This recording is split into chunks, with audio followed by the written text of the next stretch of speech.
नमस्कार सांग माने जो माने प्रथमाष्टमी परठारु माण बसाई थांती गुरुवार पालती द्वितीय पाली ठारू माण बसाई थांती जो माने राज्य राज्य बाहर रहउचंदी से माने धान पाई न थांती कहा कहा घरे धान बाढ़ती मध्य नाही से माने किपरि लक्ष्मी पूजा करिवे सेई विषय जानिबा। प्रथमे पीढ़ा बा खटुली को पूर्व दिन माने बुधवार दिन ठारू धोई देबे घर बाहर धुआ पोछा करिवे दुब बरकोली पत्र आंब डाल बुधवार दिन ठारू आनी रखिबे। मांकर हलदिया रंग बहुत पसंद तेणु गेंडु फूल सोरिष फूल आनिबे पद्म फूल देबे मांक पई नुआ कपड़ा आनिबे कलश पई नुआ करिया खंडे आनिथिबे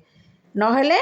खंडे कपड़ा हेले मध्य चलिबो। पूर्व दिन ठाकुरंकर समस्त बासन माजी रखिदेबे बुधवार दिन नुआ चाउल को बाटी संध्या बेले बाहर चिता पकाइबे जो मानकर ठाकुर घर अलगा घर अच्छी से माने पूर्व दिन मध्य चिता पकाई पारिबे। प्रत्येक एरुंडी बंधरे लक्ष्मी पाद पकाइबे माँ पाखे 16 कोठीर चिता पकाइबे पद्म पाखुड़ा देबे। गुरुवार दिन सकाळु 4टारू 6टा पर्यंत ब्रह्म मुहूर्त तेणु जो माने 4टारू न उठी पारिबे मध्य 6टा भितर पूजा करि पारिबे। प्रथमे उठी प्रथमे चिता छाड़ी झाड़ू मारिबे घर द्वार टिके गंगा पानी छिंची देबे द्वार बंधरे गोबर देई गेंडु फूल देबे बाहरे दीप लगाई गेंडु फूल देई माँ को आवाहन करी घर को आनिबे। तापरे खटुली बा पीढ़ा उपरे नाली कपड़ा बिछाई ता उपरे फटरे नुआ कपड़ा पिंधाई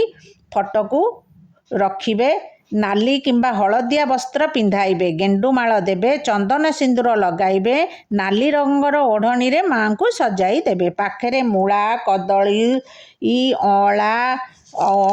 डाल करी सजेई देबे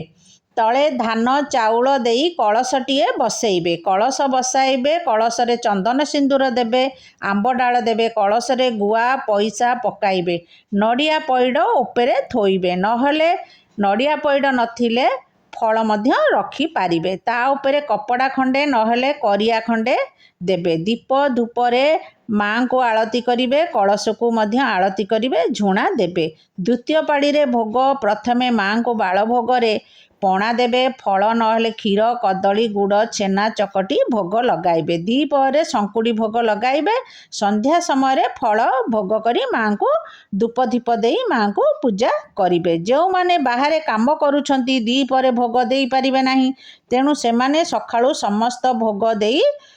पारिबे पुणी संध्यारे संध्या धूप देई एही परी आपण माने पूजा करिबे। भूल थिले क्षमा करिबे लाइक करिबे सब्सक्राइब करिबे।